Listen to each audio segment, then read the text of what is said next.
Pour accéder aux outils mathématiques, petit plus, afficher le contenu. Au lieu d'aller dans rechercher, on va dans parcourir. Et donc là, on nous amène directement dans la bibliothèque de Lynx. Et on peut aller directement cliquer sur mathématiques pour avoir tous les outils mathématiques. Alors ici, au-dessus, évidemment, on a tout ce qui est arrière-plan, plus typé et maths. Et puis en dessous, on a à chaque fois les outils. Il vous suffit de les faire glisser pour pouvoir les utiliser. Alors ici, on prend la latte simplement.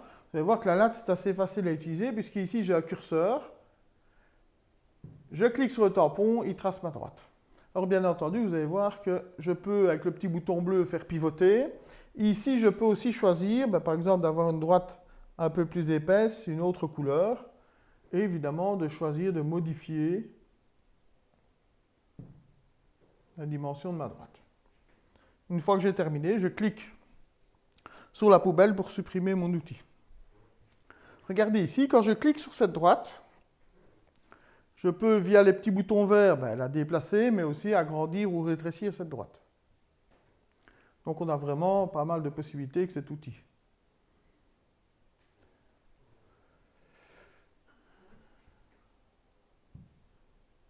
L'outil suivant, ici, vous voyez que ça va nous permettre de facilement pouvoir créer un angle, par exemple.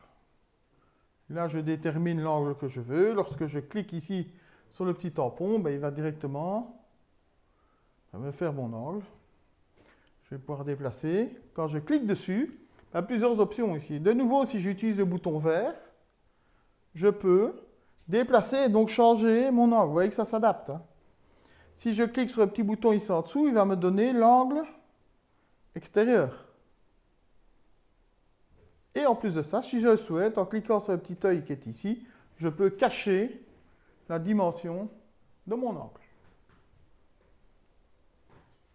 De nouveau, je clique sur l'outil, petite poubelle, je supprime. Le compas, je fais glisser ici. Donc ici, sur le petit bouton rouge, je peux choisir l'écartement. Et dès que je vais toucher le stylo, il va tracer. Alors ici, ce qui est intéressant aussi, c'est que j'ai le petit bouton bleu qui me permet de faire pivoter sans tracer. Et dès que de nouveau, je touche le crayon, je trace.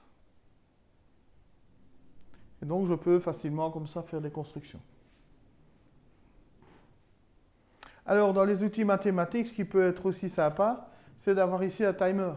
Ce timer, évidemment, je peux le mettre sur n'importe quel document Lynx.